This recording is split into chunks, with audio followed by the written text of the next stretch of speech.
are listening to Voice of the Fans Sportscast, brought to you by none other than the voices of the fans.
For Thursday, the 9th of January, I'm Randy Katarey, when we're back with another edition of Voice of the Fans Canada. We are live on YouTube and Instagram at VOF Canada. Be sure to like VOF Canada as well as our other platforms, Twitter and Threads. On today's episode, we're just over a month away from the inaugural Four Nations Faceoff.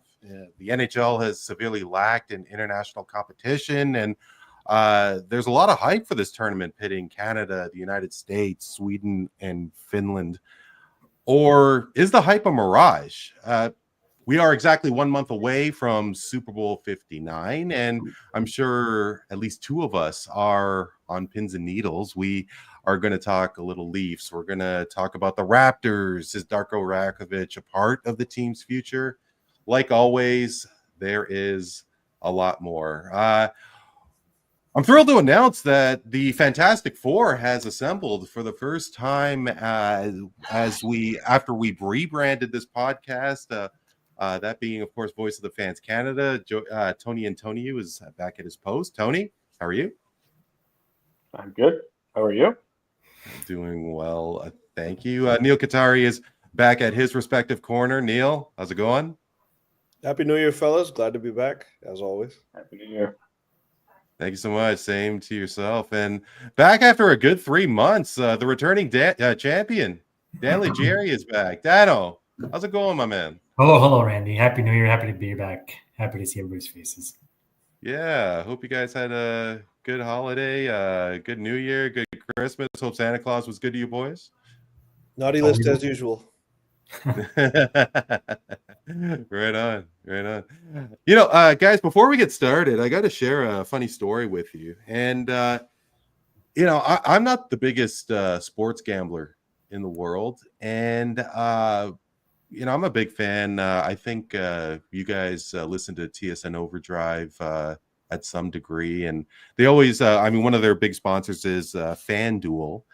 And I thought, what the hey, you know, open up an account and drop $50. I put down a $2 bet, and before the game finished, I withdrew all my money. I was like, you know what? This is not my bag. I don't think I could get into sports gambling. You know, before we get into everything sports, like, first of all, are you guys into sports gambling? Number one. And I guess the second one is that, do you remember signing up for something and immediately dropping out? Because that's exactly what I did. I mean, you know, $50 isn't really going to hurt me, but yeah, I just couldn't see that money go.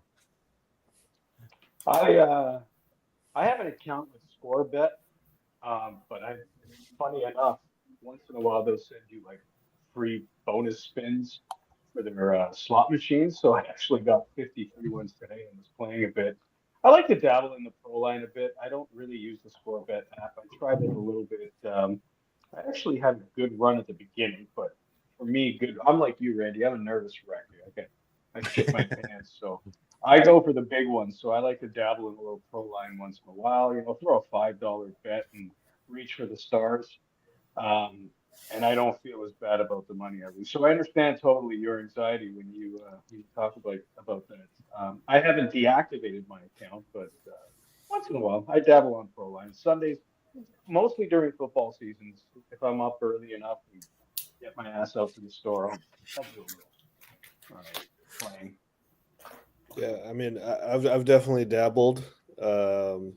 Oh, sounds like you're a seasoned veteran there, Neel. I would say I'm a seasoned veteran, but I go through my peaks and in hills and valleys. It's it's very much like any other vice. You can quit a few times and then come back and then go on a little run, feel good, and then all of a sudden you're like, why did I get into this again? Overall, I do think that it's almost like the stock market. Even though you're making your own choices, the table seems to always be stacked against you. And even you say that TSN Overdrive with the sponsor, everybody's got a book sponsor now. And the fact is that every league, it may have started, I think, probably with the NFL among the major pro sports, and then now the NBA's adopted it full throttle. I mean, I don't think it's a great thing the Vegas influence has on professional sports. I think there's a risk of the sanctity or the purity of the game being affected because there's so many factors maybe we don't realize that are happening under the table. At least those are my suspicions as also a seasoned veteran conspiracy theorist.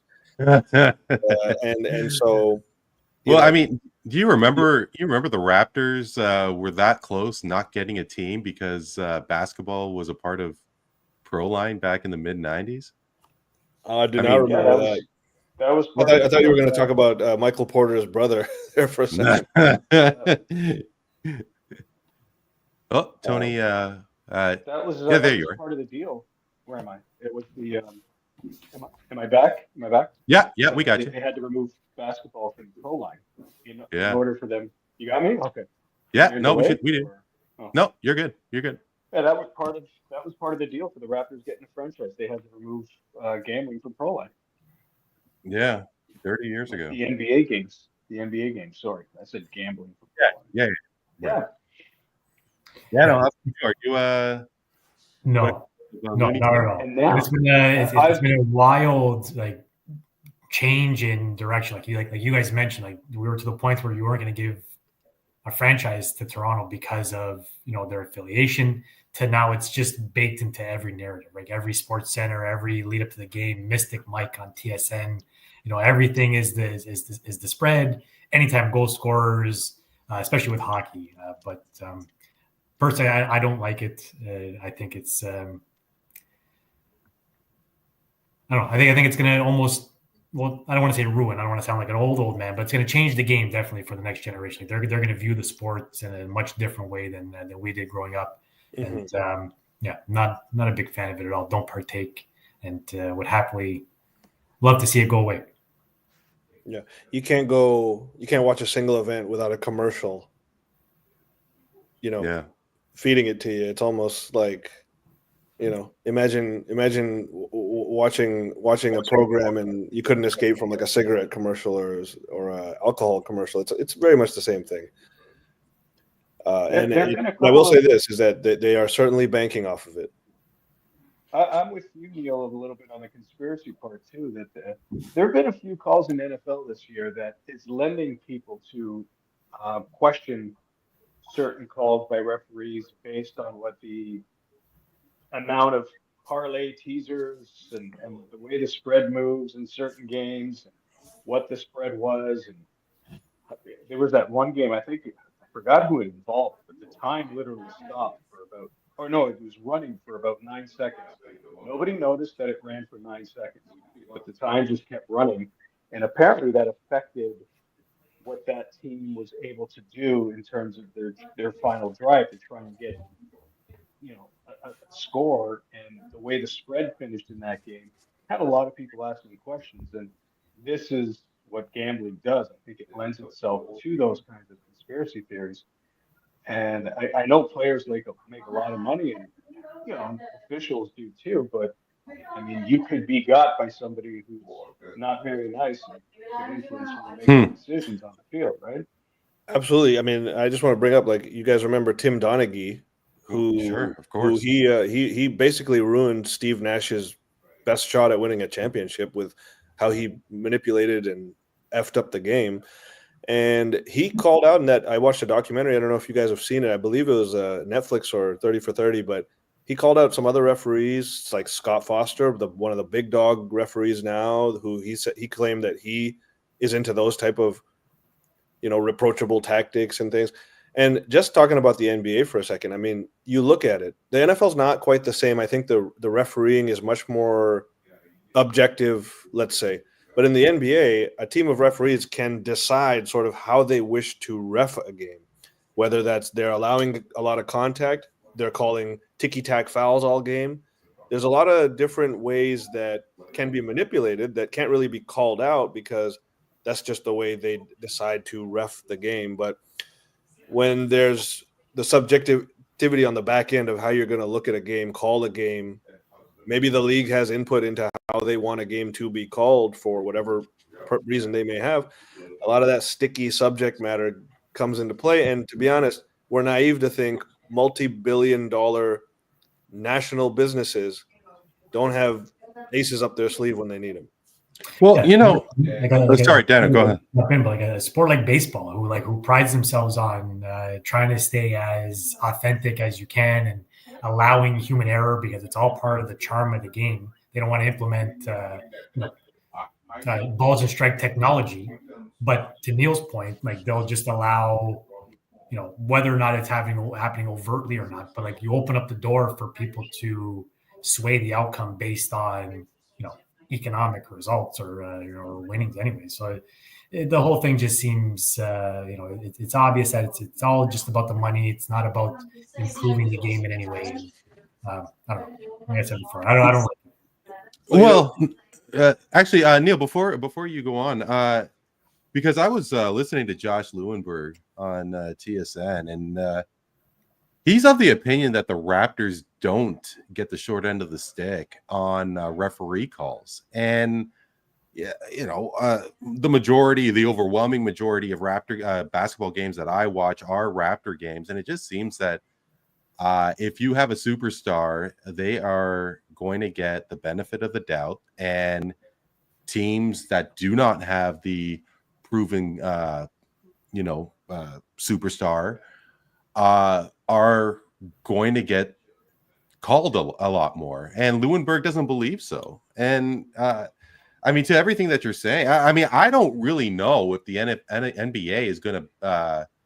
I don't think it's going to make a difference if the NBA loses anything if the LeBrons and the KDs fouls out of more games. I think LeBron has fouled out once in his career. Yeah, that's unbelievable.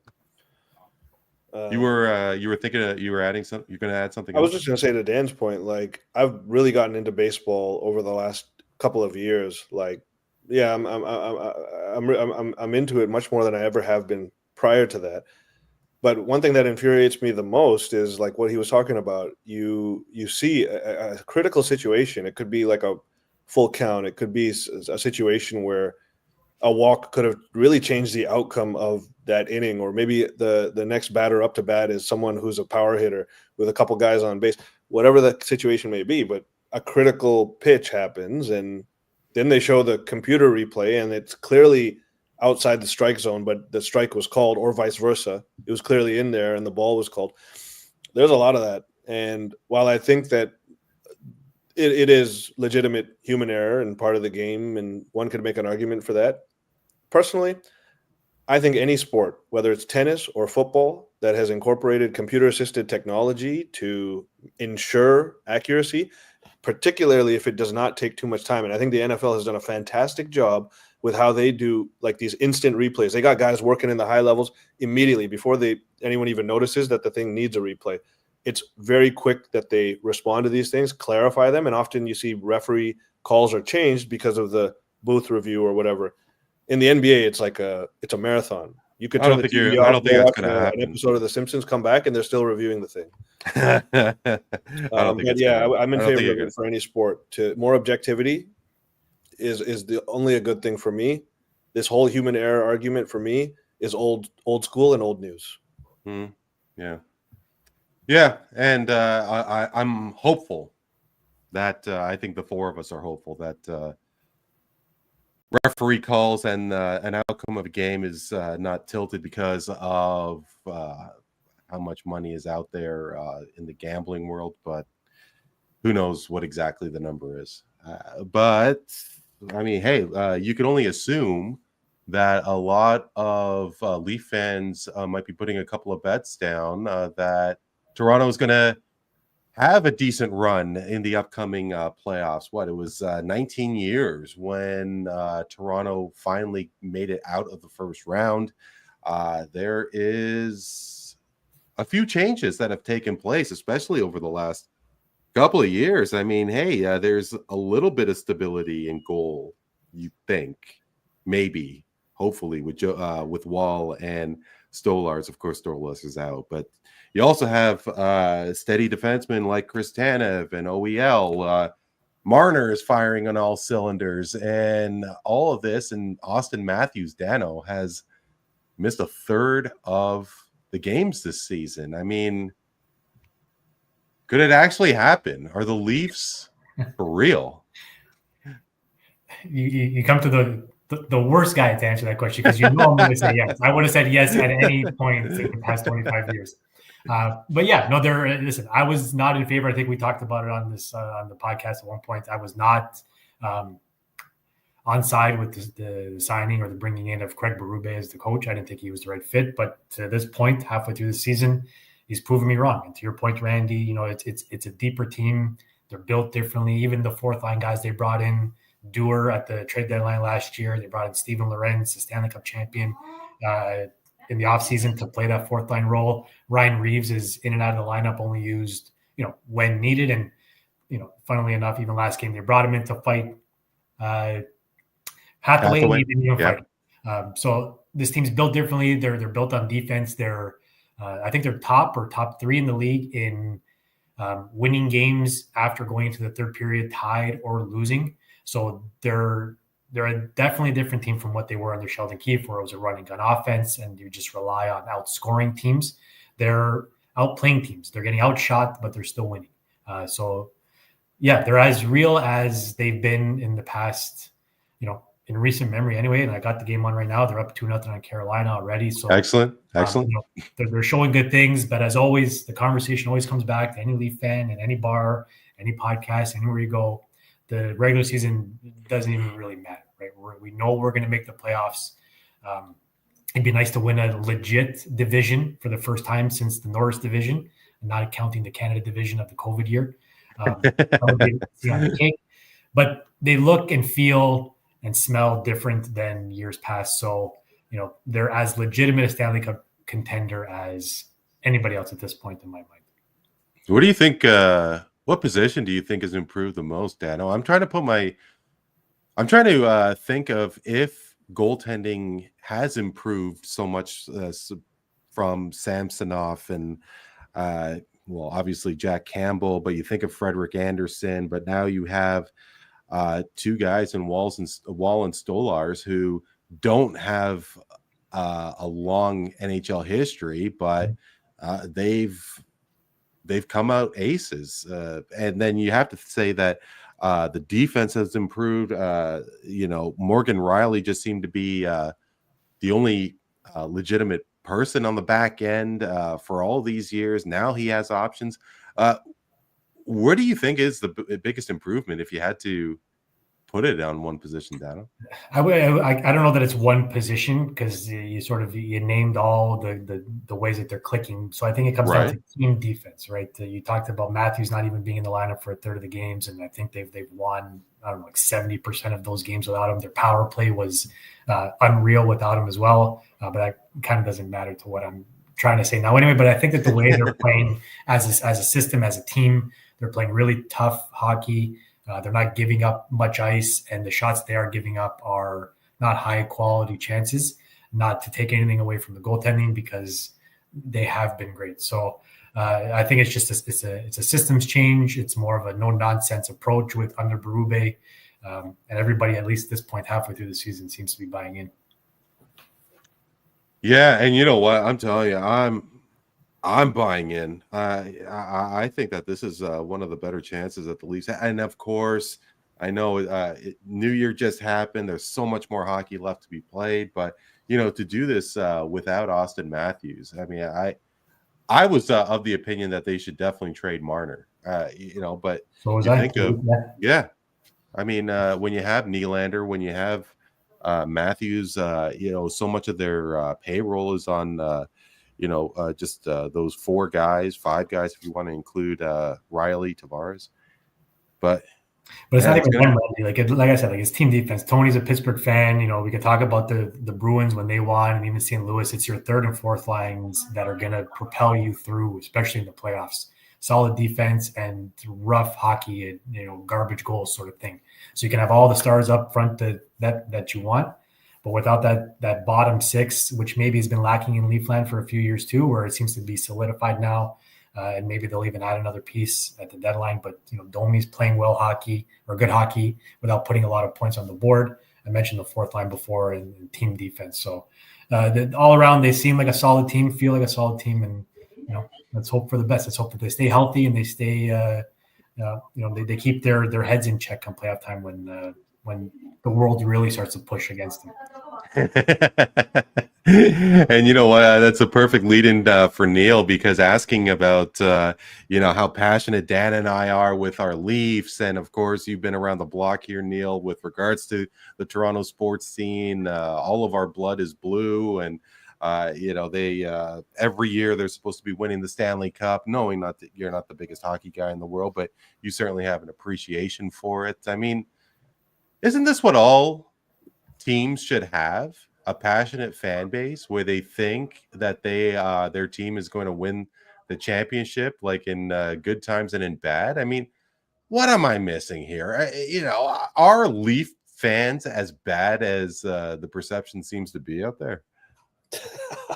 That's a great question. But I mean, I really don't know what the perception is outside of Toronto, but I do. Oh, Canada hates Leaf fans. I'll tell you that. Well, well, Canada does. I think if I was to compare what Leafs fans are, I'm probably gonna say it's hard to compare them to any other hockey team because they're very unique in hockey. But look at maybe like the Yankees, the Cowboys.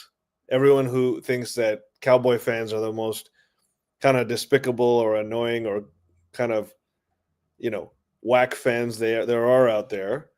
Sorry, Cowboy fans or Eagle fans? Like those. I'd say Cowboys are the more despised fan base by anyone who's not a Cowboy fan. Okay, but fair enough. But I think I mean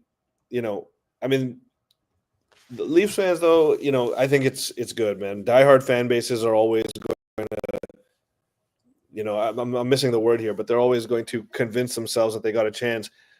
But it's hard to even compare one round in 20 years, like one playoff win in 20 years.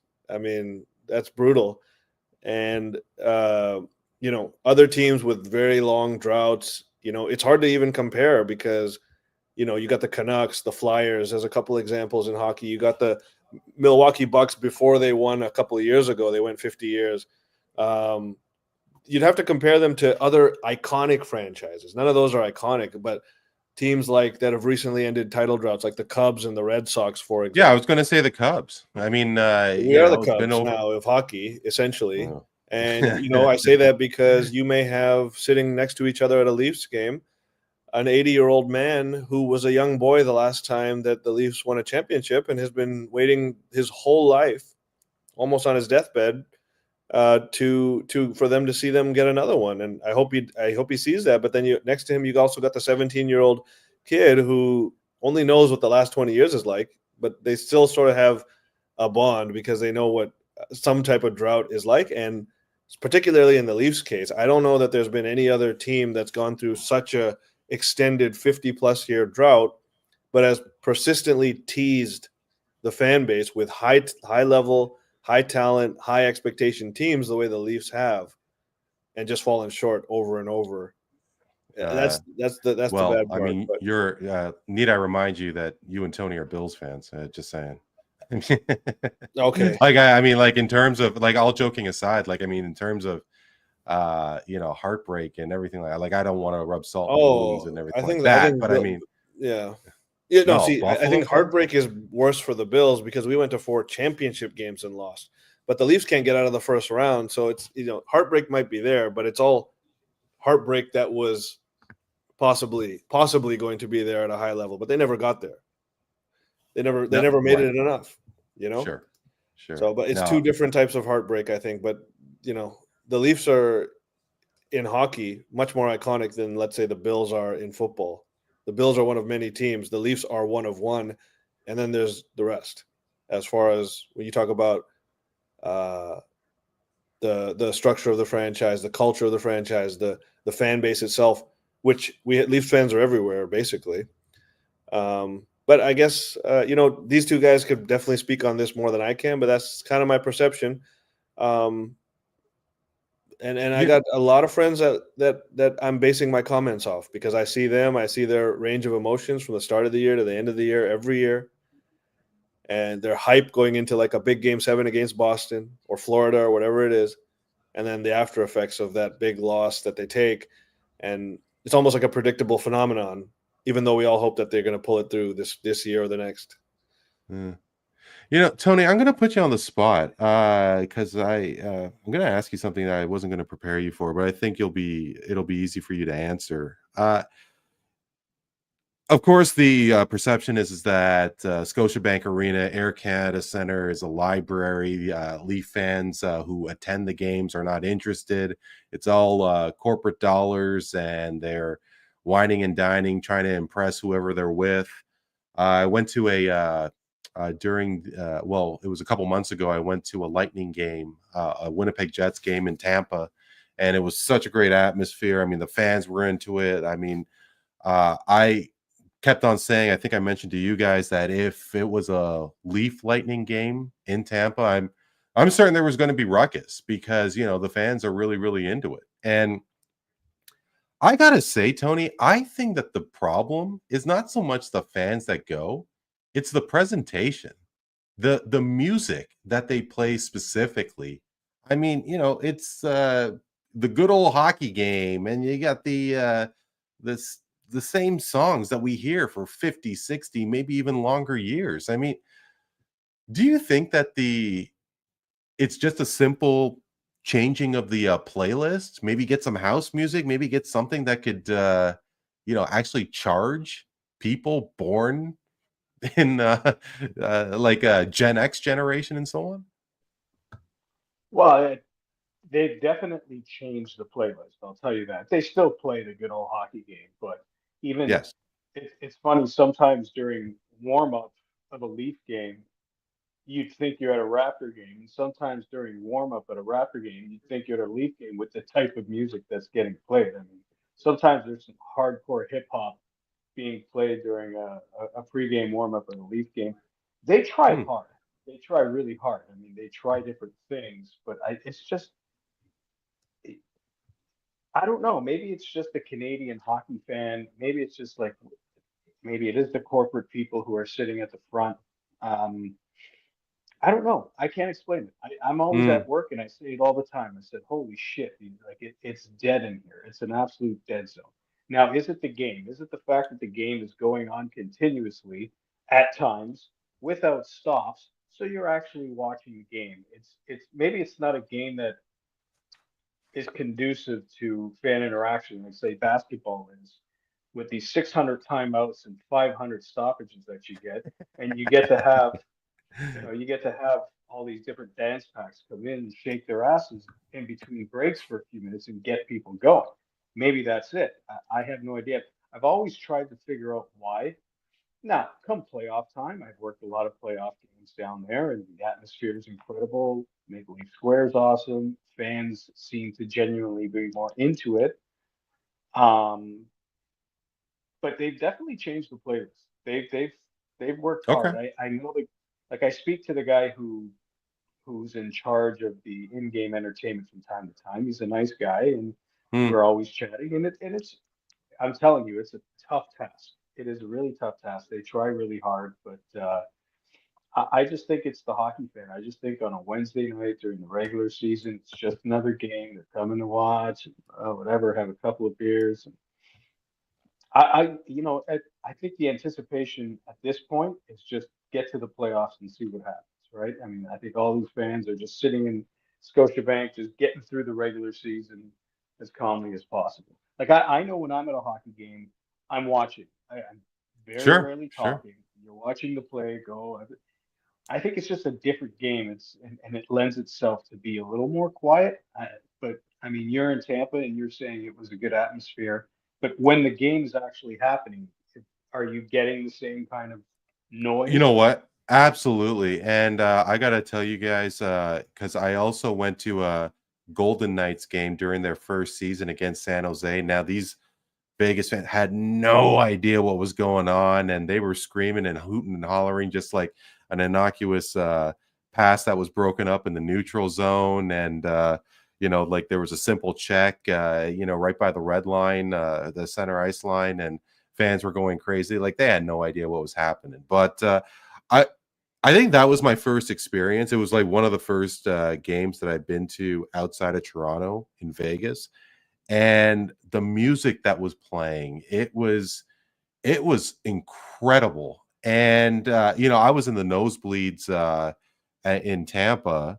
I was actually there with my parents, and my mom, she's always got something to say, and she gets really into sports games when she's watching on TV or at the event. But everybody around us, I mean, it was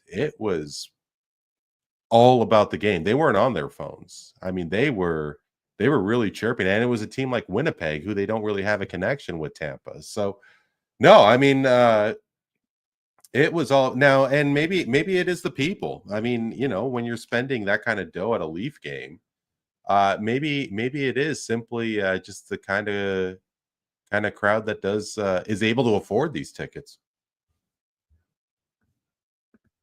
Maybe No, just a but more yeah, snobby, sophisticated crowd, I guess. yeah, I mean, it's yeah. been a never-ending discussion about what it's like down there. So I'm pretty sure it'll be pretty hectic if they ever get to the Stanley Cup final, at the very least. Oh man, yeah, no, I absolutely. That's definitely going to be a raucous scene. And I mean, Tony, before we move on off the Leafs, Dan and I, we were going pretty into the changes that have been made, the improvements that appear to have been made. I mean, do the Leafs? How much more do the Leafs need to do? Like if the playoffs started tomorrow, if Um, Austin Matthews was healthy, is well, this a team that could be? Oh, sorry, Tony. Is this a team that could be a real threat to win the cup or go I don't far? see why not. You know what? I'm on board with exactly everything Dan was saying. They seem to be a different team that react better to playing in tight games, and they are dealing with the fact that they're not the high-scoring juggernaut that we're used to seeing. They need a healthy Austin Matthews. You're asking me what they need in the playoffs? I'm not going to sit here and tell you they need to get to the trade deadline and just drop bombs all over the place. I really don't think they need that. Maybe some depth help on the defense or the bottom six, maybe. Another guy who got injured last year during the playoffs was a Bobby McMahon, and he's Mm, such a key player for that team right now because he plays big, he plays fast, he plays hard, and he can put the puck in the net. And that's, he's come out of nowhere, made the team. He was an undrafted guy. And so he was hurt during the playoffs last year, and not enough was talked about that either. Um, Mitch Marner is an MVP caliber player. Can he take what he's doing now into the playoffs? That's been the question every year now for the last 5 6 years. If he can find his game in the playoffs, you're a different hockey team right off the bat. I mean, we talked about Mitch Marner. I know you said trade him. I know Dan said trade him. And I remember saying, throw caution to the wind. You're going to turn around and trade a player like that. He's tough to replace. He's such a good hockey player, so smart all over the ice. He's one of your better penalty killers. And he's playing at an incredible level right now without Austin Matthews. If he could take that to the next step in the playoffs, he could find his way, and maybe Berube is the guy who can unearth it for him. It could be just a complete game changer for the Leafs. and healthy goalies. I think if Joseph Wall and Stolarz are going into the playoffs healthy, they're going to need both of them probably, depending on how it goes if they're going on a long run, which I'm totally fine with. Um, Having a two goaltender thing going on. I mean, eventually you got to go with one guy, but if you're not sure and you're getting down to the crunch and you have that ability to say be comfortable putting the other guy in, that's perfect. So I mean, in terms of additions, if a guy like a Ryan O'Reilly, I'm not saying him in particular, but that type of player becomes available and it's a doable deal, he could help your team. He could help your team because you can move him up or down. You can move John Tavares down to the third line, and all of a sudden you got three lines that can provide solid offense for you. Different things like that, but in terms of Yep. making a gigantic trade, I don't I don't see it happening. I don't see the need to, providing nobody suffers a serious injury. Yeah. And I mean, yeah, you were talking about Ryan O'Reilly. You think about rental players, Nazem Kadri when he went to Colorado and they won the cup there. And could just that rental piece be what the Leafs need? And you're talking about injuries, and what perfect timing to talk about the Four Nations Faceoff. Of course, international competition from the pro level has really taken a back seat over the years. They've really never had a consistent format, especially since the four of us have been alive. Well, definitely before that, there was really nothing going on, period. But they are going back to the Winter Olympics, and Neel, the NHL has organized an international tournament involving Canada, the United States, Sweden, and Finland. As you're consuming all your sports information, I mean, is this even on your radar? Are you taking note of the Four Nations face-off, and are you intrigued to watch when it does start next month? Yeah, well, I mean, I've always been into Olympic hockey for sure on the international stage, and I came across an article that is McDavid and a bunch of the superstars from Canada are playing in this tournament. Is that correct? Yeah. Yeah. And so it seems like, and I also saw an interview with Brad Marchand, who he was breaking it down that, some of these games are in Montreal, some of them in Boston. So he was super Right. excited. He made some statements like, when you got the full squad, all the teams are elite, he said. And so everyone's going to be bringing their best. I just think that hockey, more than other sports out there, other than maybe soccer, brings the best out of people when they're playing for their country. And really, they're passionate about representing the right way, and Canada loves it too. We love our Canadian hockey. It's always something we can lean on when our Canadian teams aren't doing so hot in the pros. And I think it's going to be a great tournament. I'll certainly, particularly if it ends up being Canada-US, tune in for that one.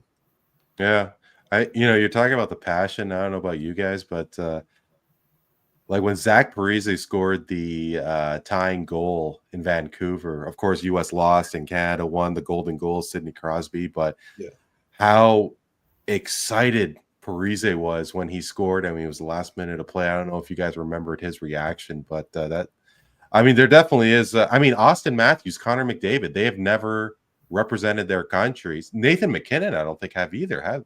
Has he? No. Yeah. And maybe a world championship, but yeah. Yeah. And I mean, it is amazing that every year a bunch of these stars, Tony, off the top of your head, has Sidney Crosby gone to the World Championships? I think he has once or twice, right? He's part of he's part of that club that have won World Junior, gold medal, World Cup. I think him and Scott Niedermayer might be the only two that are part of that elite group that have won all those. Yeah. Different. But obviously, Tony, there's a big concern with this tournament in the middle of the season. of course, all of us remember the John Tavares injury during Sochi. He broke his leg with the Islanders and, was out for the rest of the year. There is every possibility that it could happen to a star for the upcoming tournament here. But Tony, one thing that I haven't really caught is, or here, amongst the shows on TSN Sportsnet, are the players that are not going to be attending this tournament, like the Czechs, the Russians, and when you have your Ovechkins and your Pasternaks and your Bobrovskis and so on, to have like this big break as everybody else is killing each other, it definitely seems like it's going to give them an advantage, like the players that are not playing, for the stretch drive. I mean, have you ever thought about that yourself personally? And am I far off here? No, I mean, you posed the question to us in our lineup, and I thought about obviously Alex Ovechkin right off the bat is the guy I think about who benefits the most. He's just come off an injury. He's chasing some kind of record that is a little meaningful. The last I checked, he's going after Wayne Gretzky's all-time goal scoring mark, and his Washington Capitals are unbelievably just shocking everybody. They're on top of the Eastern Conference right now, and they look like a legitimate threat for a Stanley Cup championship. So it benefits him 100%. I mean, first of all, I'll say this tournament I'm not very interested in because, I mean, it doesn't involve a Russia, so I can't take it seriously.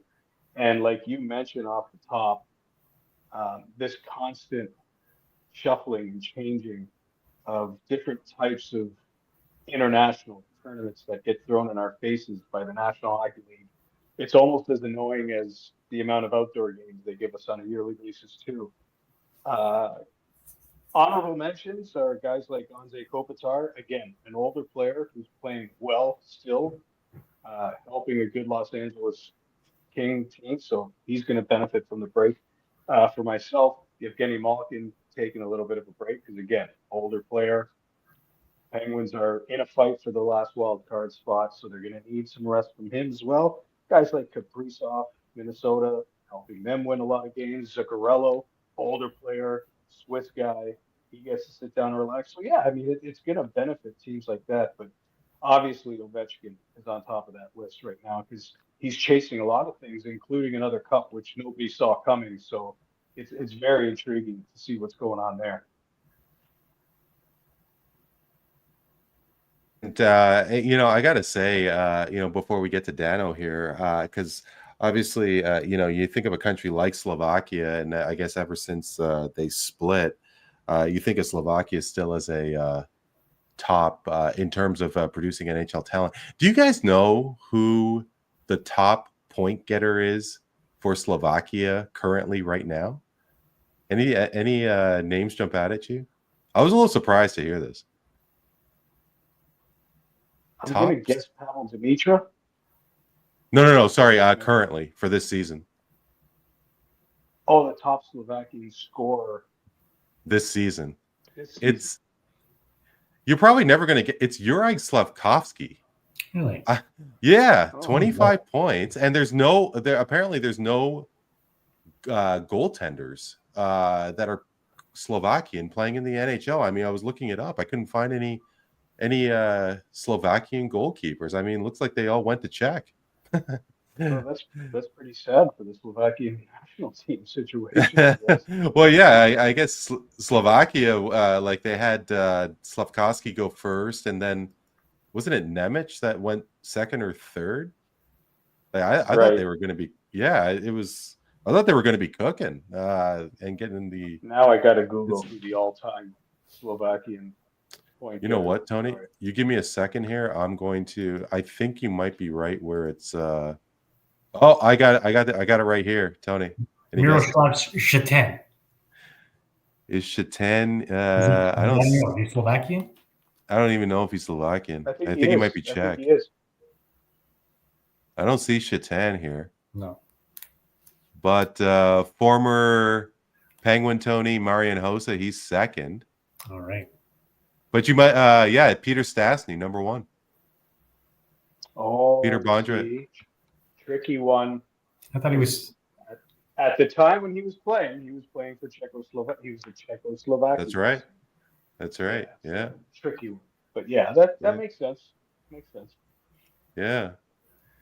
Dano, of course, you and we're going to plan where we're going to be when the Leafs, organize the parade route. Hopefully we could meet up at Nathan Phillips Square. But obviously the big question is if Austin Matthews should be playing in this tournament. I mean, there's no chance that he goes. Let's say that of course, there is a month left to play. If he actually suits up for the next game, goes on a run, is healthy tomorrow, he's probably going to want to play. And what do you think? Yeah, well, he's back now. He's been back. This is his second game back now. Correct. Yes, I'm sorry. Yeah. 100% he'll play. Like there's some validity into what Tony was saying about getting the older guys some rest. But there's also, the way sports goes. It's all about rhythm. It's all about timing. A guy like Joel McGinley was famously a slow starter and would come around after the All-Star break or light it up. So like once you get that engine going, to stop it for 2 weeks in the middle of February, especially when you're leading into tight playoff races or personal accolades, could be detrimental at the same time. So Matthews will 100% play, and he should, because there's only going to be one. You think he should? You think he absolutely. should? I mean, I'm nervous as hell, Dano, because I mean, like, how in the world are you going to go all now? Of course, if you're the Leafs, you can't deny him not playing for the United States. Like, obviously, it's his call. But how are you going to go all the way to Germany to get whatever he had checked out, and he's missed? Like, ugh. Yeah, it could be risky, and the Tavares example is the prime one where I think it was his first shift in that tournament too, where he went down and didn't play the rest of the season. So the risks are there, but the players fought for this. The players want this international exposure. They want to play for their country, and this is going to be Matthews' only time to be the first line center for the American team, because when Canada becomes the 51st state, he'll be the third line center. So. Yeah, he'll play, and it'll be good for him, even to, if he can, show himself as one of the best players in the world in a tournament like that and score a bunch of goals and lead the States to a top 4 finish. I say that cheekingly. He'll come back for the stretch drive, invigorated and even more raring to go and wanting to prove a point. So I think it's good. And I think, there's no doubt that he will and can play if he's healthy. I'm just trying to envision right now sitting in a boardroom trying to pick a hockey team if Canada becomes the 51st state. Insane. If Canada becomes the 51st state, yeah. How do you pick that team anyway? Well, I'll tell you right now, the goaltenders are going to be from the first 50 United States. Yeah.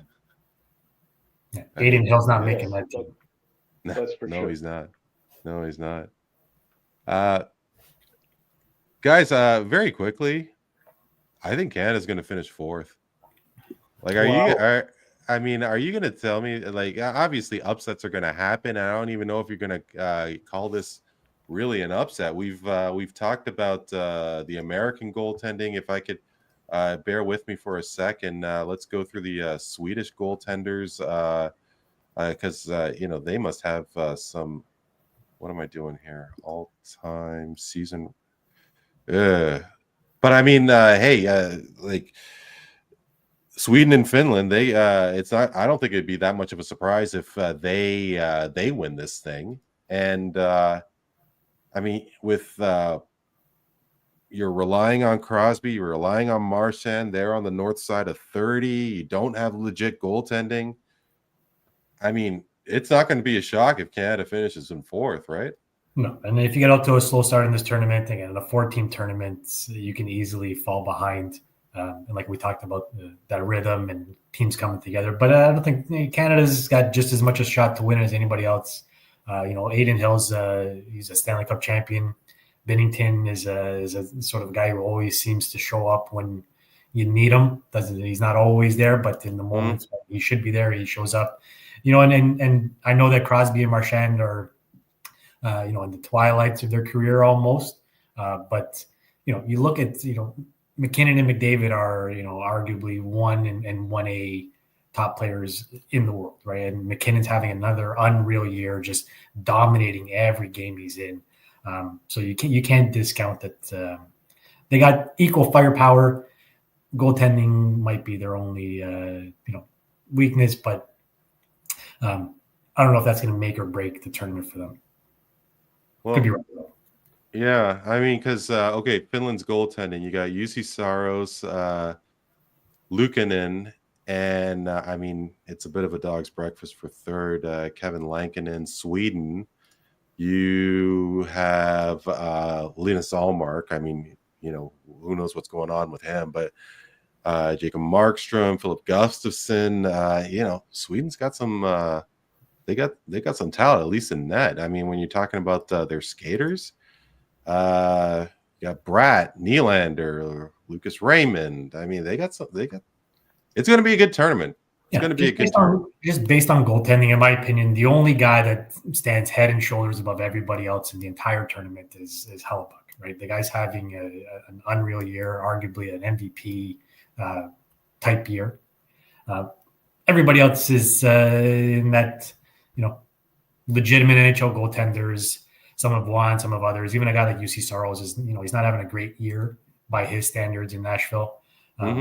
So we'll see. Throw these guys into it and see what comes out. See who gets hot at the right time. Yeah. Tony did mention his lack of interest when it came to Russia not participating in this tournament. We're going to get his comment towards the end of the show. But we are gearing up. Tony and Neel especially are gearing up for the NFL playoffs. Neel is rubbing his hands as we speak. Dano, I can't remember. Do you have a football team right now? No, but I'm a Bills fan just by geographical proximity. And you know what? Like the Colts? Did you not like the Colts? I was a Peyton Manning fan. Yeah, it's good. That's a good callback that I'm sure that all the listeners remember us talking about 15, 20 years ago. But yeah, I was a Manning fan. I liked the way he played in college. I followed him to the Colts, so they were my team for a little bit. Yeah, you have a jersey? I've got a few Peyton Manning jerseys. Yeah, a few. Okay. Yeah. Do you have a Denver Peyton jersey? No, both Colts, just the white and blue. Okay. Yeah. Well, no, yeah. That's my favorite quarterback of all time. I will say that. And Peyton Manning, really? Oh yeah. I've had the most fond memories watching him in my life. Yeah, the most amount of fond memories. God, I love his game. So, and you know what?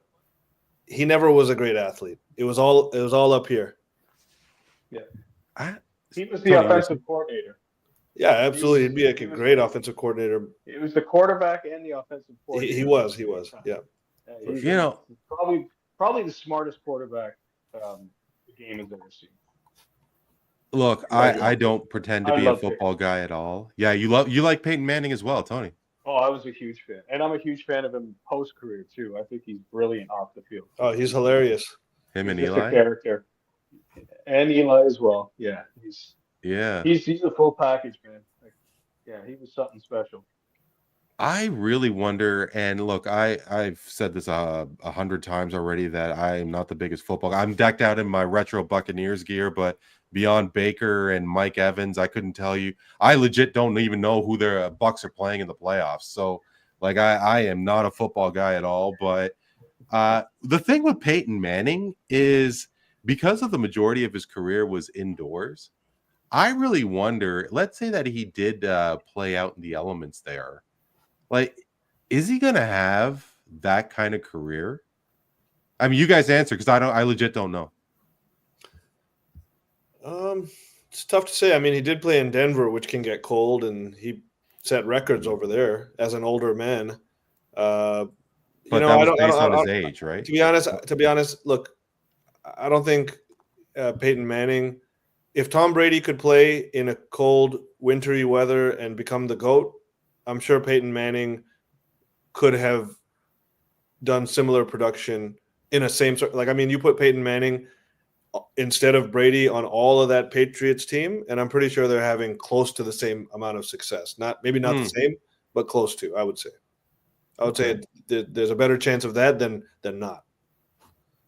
Dano, I'm pretty sure that you're going to agree with Neel on that one, right? Since you're a big Manning guy.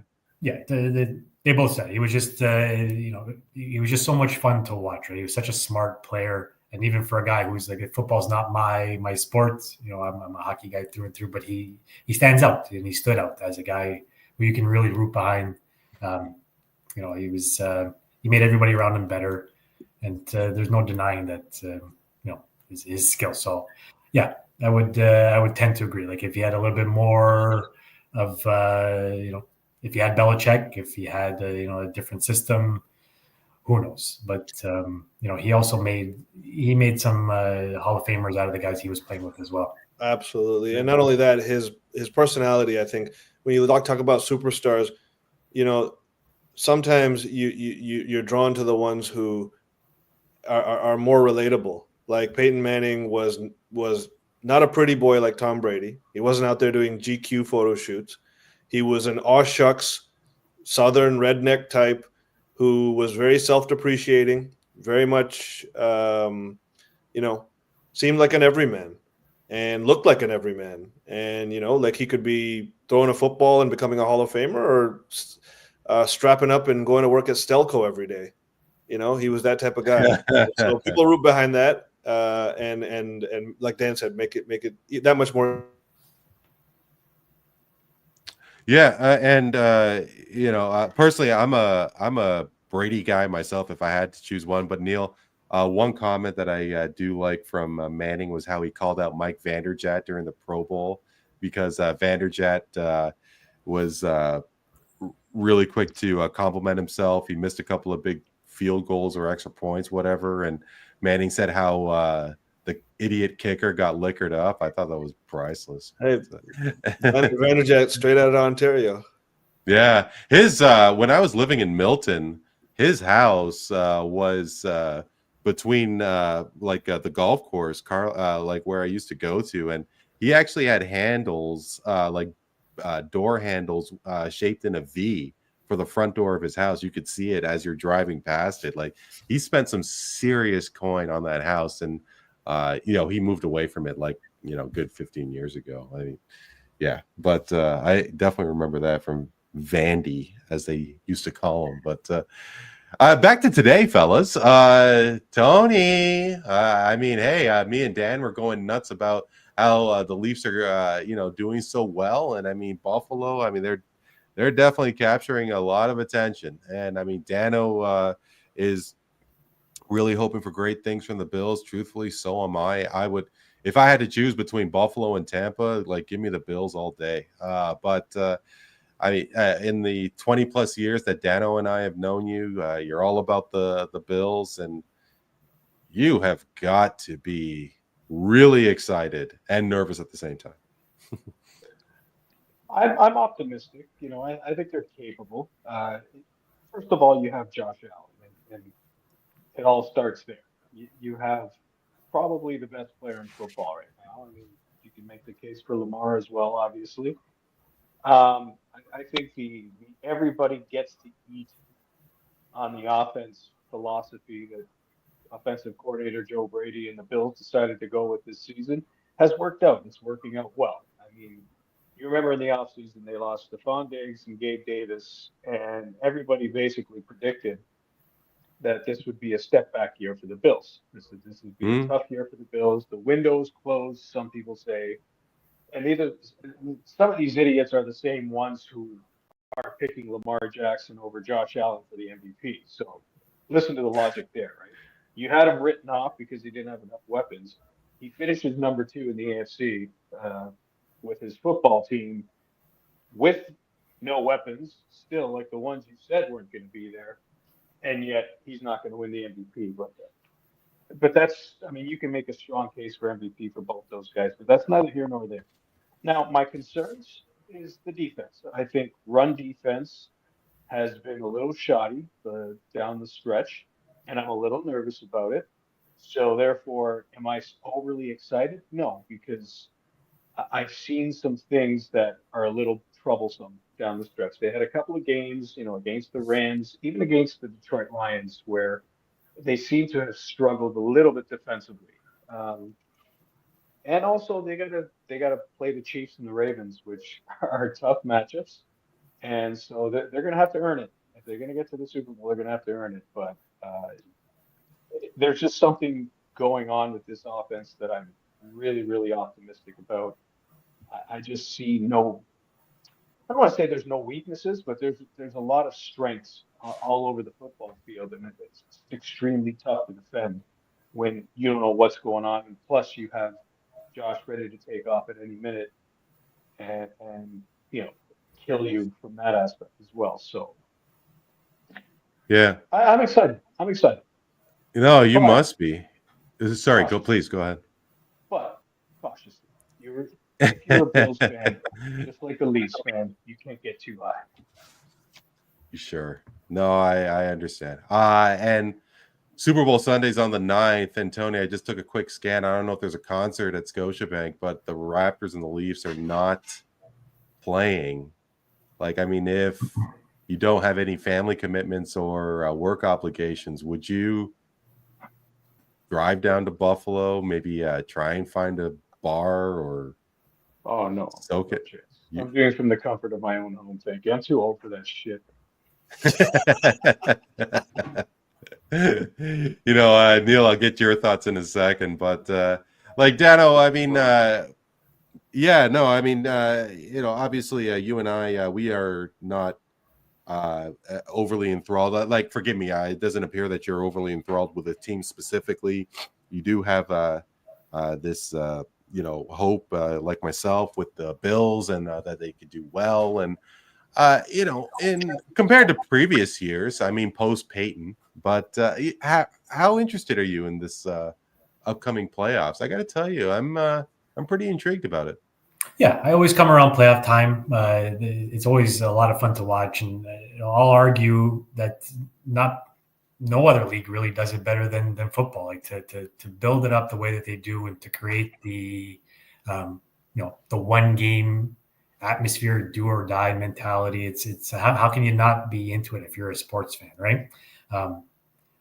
I come from a family of sports guys, and actually my brother-in-law and my cousin went to Buffalo this year just for the tailgate. They wanted to. They didn't even watch the game. They tailgated and came right back home, and they found and now they're season ticket holders. So or they're going to be anyway.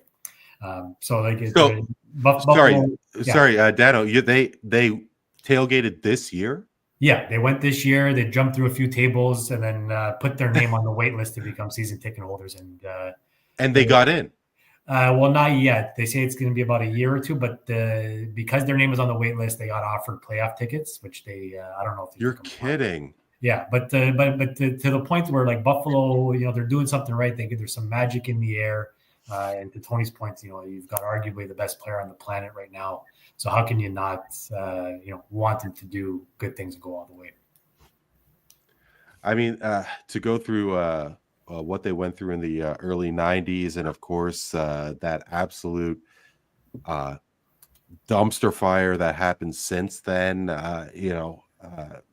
like one of my emotional pick-me-ups is actually Andy Dalton, and how Buffalo fans just donated to Dalton's charity because it was the first time Buffalo made the playoffs after all those years. And Dalton, I wouldn't be surprised if Buffalo retired his number, and he never played for the team. But Neel, I guess I do have to ask you, and I would love to hear if you'd be intrigued to go to Buffalo, whether it be any of the playoff games, whether they're in town or not. Super Bowl Sunday, just soak up that Buffalo vibe. I mean, not really sure when the last time you made a Bills game live, but you got to be just as hyped as Tony is.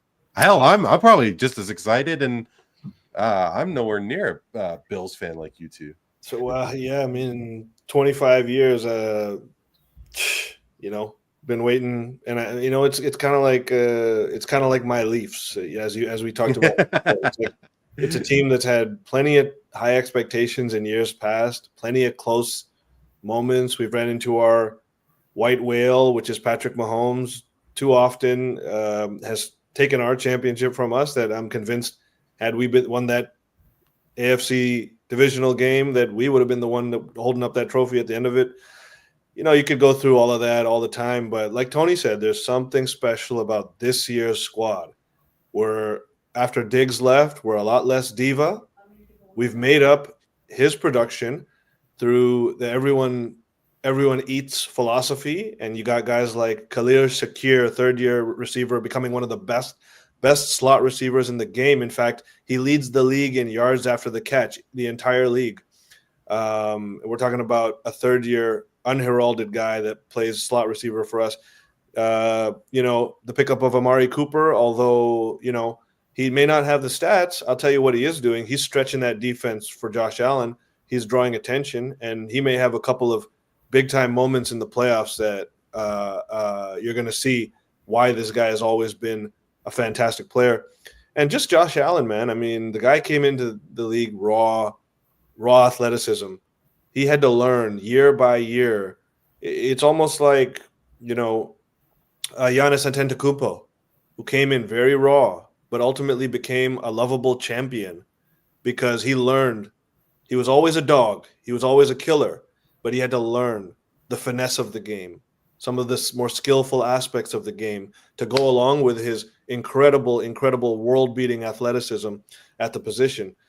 And, hey, there's another thing about, this. You talk about when the Raps went on their run and, Fred VanVleet was having a horrible playoffs. All of a sudden he had a son and he became one of our MVPs the rest of the run.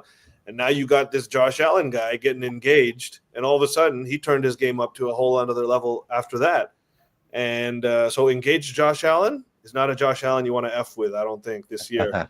And Tate, look at the defense is healthy. We got Von Miller looking like the old Von Miller, sacking people, leading the defense, energy on defense. Yes, like Tony said, our defense has some problems. Run game and mid-range, like we give up of the most mid-zone slot receiver yards in the league, but we do very well against outside wide receivers. So a lot of this football stuff, it's like if you match up poorly with a team, anything can happen, even if they're the underdog. But I just think that the culture right now, the confidence right now, and it's on an all-time high, at least for the last several years during the Josh Allen era. And keep in mind, everyone's on Kansas City and Detroit, and to some degree, maybe the Ravens and the Eagles to a degree, other than us.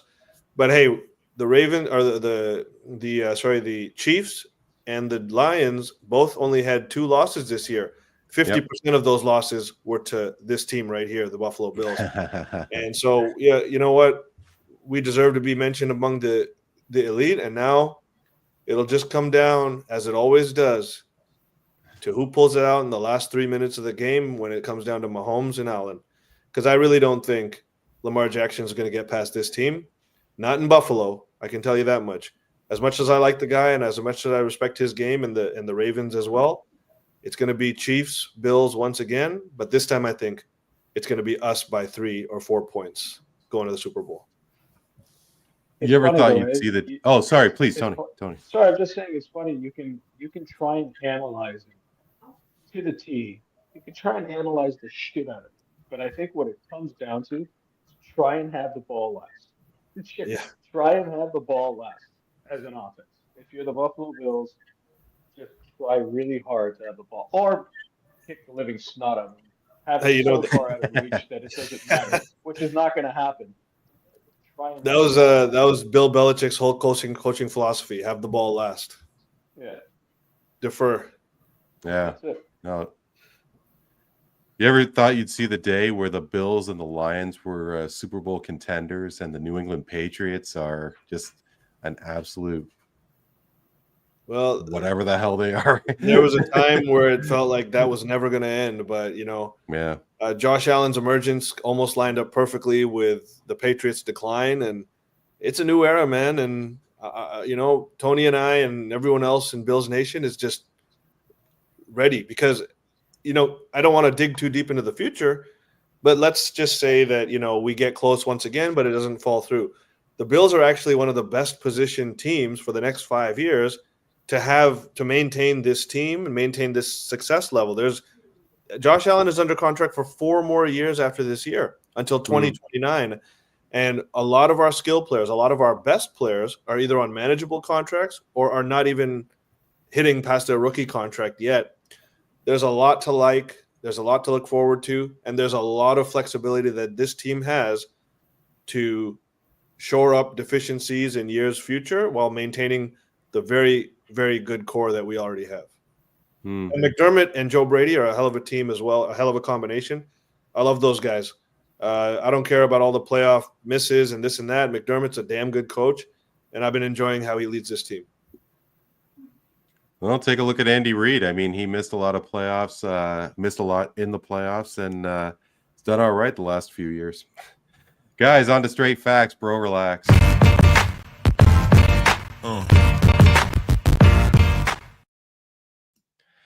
It is the final segment of the show. I'm going to pose a statement to my esteemed panel, and they are going to agree or disagree by saying straight facts, bro, relax. And guys, I'm going to go off the board, and I'm sure that you guys are going to be able to chime in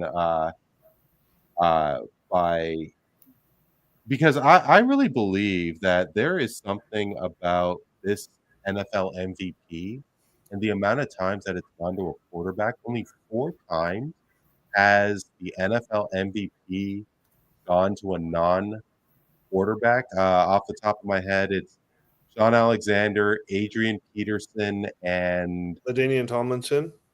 And who's the 4th? LaDainian Tomlinson. Oh, and the 4th? I feel like it was Lawrence Taylor. Lawrence Taylor. Straight facts, bro, relax. They're going to, in the next 5 years, the NFL is going to have a separate MVP award for quarterbacks and then a second award for position players. They kind of already do. So it's kind of straight facts. It's not official, but in a way, it's almost like straight facts already because the offensive player of the year generally goes to the non-quarterback. I don't really hear about it, though. Well, okay, going to the quarterback, but I mean, like, Saquon Barkley, apparently, he's having an incredible year. And he's going to win Offensive Player of the Year this year, but he won't win MVP. Josh Allen will win MVP, and Saquon will win Offensive Player of the Year, I believe. Yeah, no, I wondered because, I mean, all these years, it's always going to the same position. I think it'd be nice if they spread the wealth. But anyway, we'll see what happens there. Neel, obviously, it has been one tough run for the Toronto Raptors. I mean, they are at the bottom of the NBA. I mean, they're damn near close to it. They lost 14 of 15. During that 14 losses, Neel, looks like their average margin of defeat was over 17 points. And I got to tell you, I am a fan of Darko. Now, yeah, sure, Quickly's been gone for the most of the season. Scotty Barnes missed time. God only knows what's going on with Bruce Brown. But I don't know if there's something telling me that maybe the team has tuned Darko out. I don't know if I'm completely misreading this, but going forward, Darko Rajakovic is not a part of the Raptors' future, and he's going to be done after this year. Straight facts or bro, relax? This is a very tough one to call, but I'm going to lean on the side of bro, relax, and I'll tell you why. Even though I think that Darko is not long with this franchise, and I do think he has the type of personality that when the team is really in the shit, he's an easy guy to maybe get frustrated with or tune out because he's very emphatic. He can be very loud in your face. He's got that Eastern European kind of in your face attitude here and there. But he is also a very good, I would say, developmental coach. He comes in his role and has been his role in all of the assistant roles that he's had in the league, and he's about developing young players. And But is he the good cop and the head coach is the bad cop when he was in Memphis and Sacramento? It's hard to say. He might have been the bad cop for all I know, but what I've seen is that Grady Dick has made definitely a leap this year compared to last. Yep. RJ Barrett has played better. Now I don't know how much of that is Darko, but maybe it's just situation. But RJ has played better, and I think Scotty is rebounding well from. I guess he had a bad second season. Scotty's kind of, still showing me whether he's really better than he was last year, but he's not worse. He's showing some things that he hasn't shown before. So when we talk about us getting a top pick next year, another young player coming in, we're, again, not going to be a contender, but we are going to be in need of another year of strong development. And if they don't feel like there's anyone out there, I mean, there's no point in picking up another coach focused on development unless Darko's really the team has really tuned him out. If not, I would think that they're going to keep him at least for one more year, aid in one more year of development, see how this top draft pick and with all these other guys, another year of development, see if maybe we're on that cusp of that wild card, see if we're turning some heads or staying in some tight games with the Celtics, the Timberwolves, the top teams in the league, and then at that point, you make your move, get the guy in there focused on winning rather than the development. And I think so this offseason, no, but I believe next offseason, very good chance that's when he'll be let go. Dano, we did have a quick chat about, we glossed over, Tony brought up the outdoor hockey games, and for whatever reason, the NHL went away from January 1st. You could only think that it was because of television obligations, and maybe there was a big bowl game that was happening, but they did play on December 31st. Now, it was the Blackhawks and the Blues, and those two teams are struggling, and excuse me. But I think there's still something about outdoor hockey games. And next year they're going to be playing in Florida. But something tells me that an outdoor hockey game in Europe, say in Sweden, I think it would sell out. They definitely have the infrastructure. You have to think that a country like Sweden has a soccer facility where they could have an outdoor game. I believe one of the World Junior Games in Europe was, I want to say USA, Germany. I can't remember. I just thought of this just a moment ago. The NHL, let's say 5 years. In 5 years, we'll have an outdoor regular season game in Europe. Straight facts or bro relax? It should be bro relax, but with this group of idiots running the league, it'll be Tony. I could hear in Tony's voice before they ruined the Winter Classic outdoor game. It's oversaturated. Nobody cares anymore. If you've been to one of these games, the sight lines are just awful. Watching on TV does nothing because you can't see the stands or the stadium that they're in. Like, to be in Wrigley Field means nothing if you don't see it on TV. Right, all you see is the ice anyway. So, if you're going to do anything, put these guys on a pond, do a Field of Dreams type game where you have a very small group of fans in the actual venue, and make it more of a TV and social media thing, or live on YouTube. I don't know what it is, but the way they're doing it now, it's not working. They're running into the ground. And of course, if they did it in Europe, it would sell out because Europeans love hockey, right? Especially in Sweden and Finland and those countries. And, you have regular season games to start the year and they sell out and they're big draws. So if you did it, it would be, it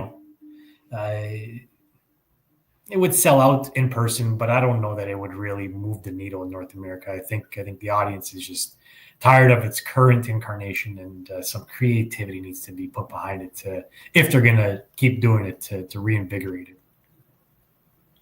But what if you had, I'm off the top because I don't know where they are in the standings specifically, but Colorado and Detroit, in Denver, or at Comerica.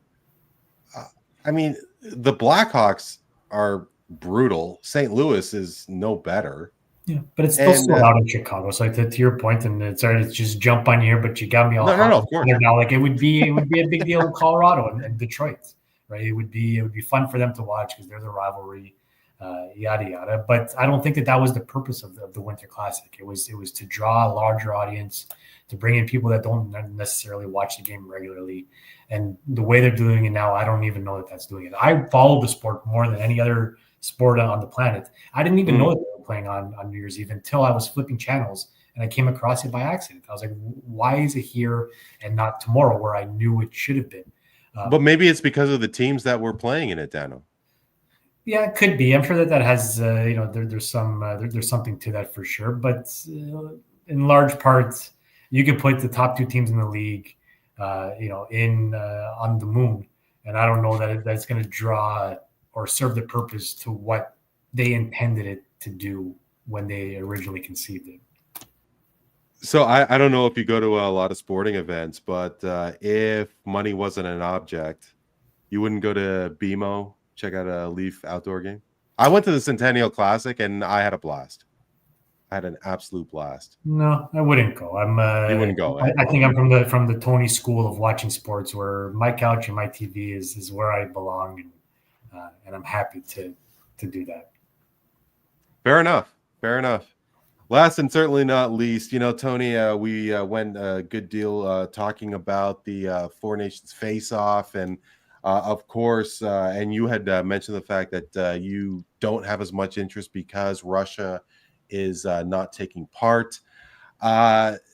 Who knows what this tournament's going to be like going forward, of course. And as mentioned, the NHL is taking part in the Olympics for next year in Italy. Where is it, Dano?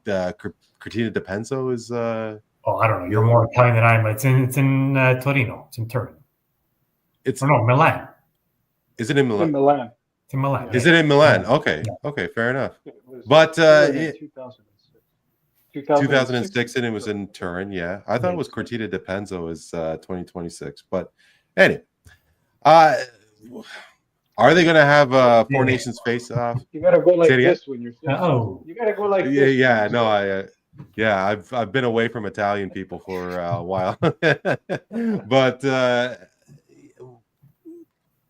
there is hype, especially amongst these parts with hockey fans, with the Four Nations Face-Off. And whether it happens in 27, the NHL will include Russia and the rest of Europe, adding up to 6 teams for the next edition of this tournament. Straight facts or bro relax? Well, I mean, if a resolution in this Russia-Ukraine conflict comes up, then straight facts. If not, then bro relax, I guess. I think the Czech Republic should be a part of it as well. I don't want to see a if with the exception of the Olympics, which is what the players really want to be a part of, I'd go back to the World Cup format. I think the World Cup worked right before the season starts. Absolutely. But here's the problem. They're not consistent because, like Dan said, it's a bunch of idiots running the NHL. And they don't know their heads from their asses. And because of that, the World Cup of Hockey has happened in 1994, 2004, and 2016. That's not consistency. Keep it consistent. Find a fucking tournament and stick to it. Because you can't guarantee Olympic participation every year from the NHL. It's just not as long as Gary Bettman's running the National Hockey League. Depends on where it's going to be. Depends on how it benefits the National Hockey League, because it almost really doesn't. It's an IOC event. It's the IIHF who runs it, which is why they keep trying to find these different international tournaments to have outside of the Olympics. But at the end of the day, it's the players really, really want to play in the Olympics. So yeah, sure. If the resolution's done, then yeah, you're going to have a Russian team playing, which you should. But who knows? Who knows what's going to be next? Maybe it's going to be, multi-nation intercontinental cup going on. Maybe they'll unearth teams in South America that the National Hockey League will bring up and have a part of. I have no idea. Because there's no consistency. Keep it consistent. That's all I want. Well, I mean, if it was consistent, Tony, I'm of the opinion that NHL players wouldn't be as interested in the Olympics because, I mean, since the four of us have been alive, Canada Cup was 76, 81, 87, 91. I mean, it's not a 4-year stretch like Euro and World Cup and the Olympics. And I mean, especially since John Tavares went down, and I keep going to that as the my go-to point here. It's not so well. I mean, yeah, Bettman, of course, being the commissioner for over 30 years, but I mean, they've had this issue way before Bettman, took control of the league. I really wonder what the holdup is. I mean, none of us know. I can't figure it out. Sure. Sorry. Some years there's been a labor dispute, which has obviously affected international play between the National Hockey League and the players. We've had some lockouts, so we've had various things happen over the year. Of course, COVID was an issue 4 years ago, which disrupted things. But I don't know. At the end of the day, what I hear is that players, what they want more than anything is Olympic participation. I think there's still something special about playing in the Olympics. I think you guys would agree that an Olympic gold medal is a huge deal. However, it does not benefit the business of the National Hockey League. So there is where, there is the rub, as they say. That's where we face the issues. So what I'm saying is I'm totally fine if the NHL says we will no longer be participating in the Olympics. We are going World Cup of Hockey every 4 years, lock, stock, and barrel, fucking stamp it. No steering off of this path. I'd be okay with that. But this constant shit, it's like the NBA, the way they changed their All-Star game to try and make it. You can't put lipstick on a pig, right? And think it's going to be good looking. It's just, just pick something, be consistent with something. But the end. Sorry, Dano, please. You got to take it away from the IAAF has got to take it over, just like FIFA runs the international tournaments or the UEFA runs the European tournaments in soccer. And it's the same thing with soccer. Like, hey, Randy, you talk about like the worry of losing players to injury, but there's countless soccer players who have gone down in international tournaments, missed entire seasons. I can think of a few Italians off the top of my head. Neymar got hurt playing for Brazil.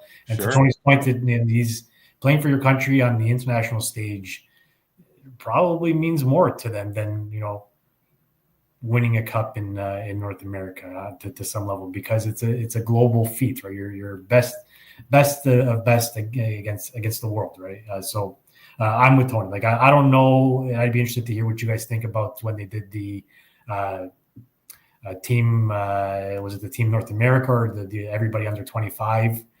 Was that what? Not because they had too many good players of that age at that time, or is that something that you can bring back and keep going every couple of years? With the Uri running that team. I had.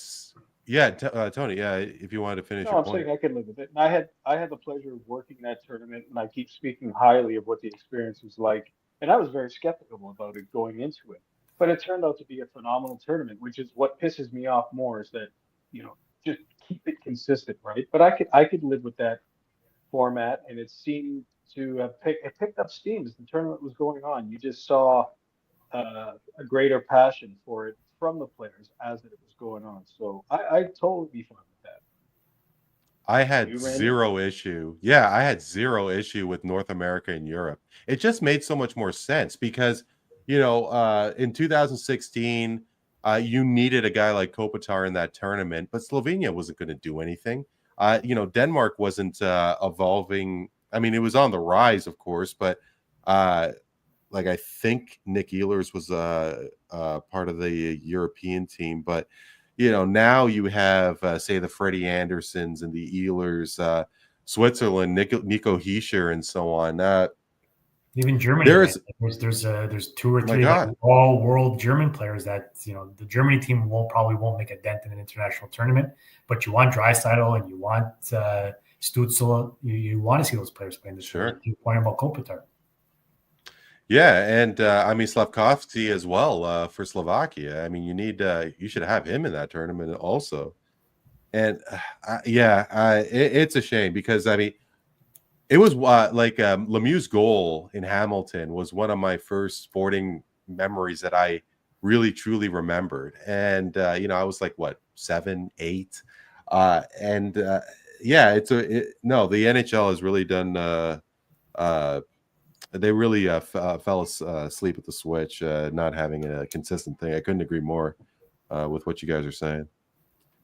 Fellas, it's been an absolute blast as always. Really thankful for the three of you to join us, to join me for tonight. Let's do it. Best wishes to you and your families for 2025. Let's make it a great one. Same to you, Randy. Thank you. Go Bills. Yes, Go Bills, sir. baby. Good to see all you gentlemen. Happy New Year once again, and looking forward to the next time we put up these mics. Yeah, maybe we could get something going before Super Bowl. For Tony Antoniou, Neel, Katarey, and Dan Leggieri, I am Randy Katarey. This is Voice of the Fans Canada. Hope you're doing well and keeping safe. We will talk to you next time.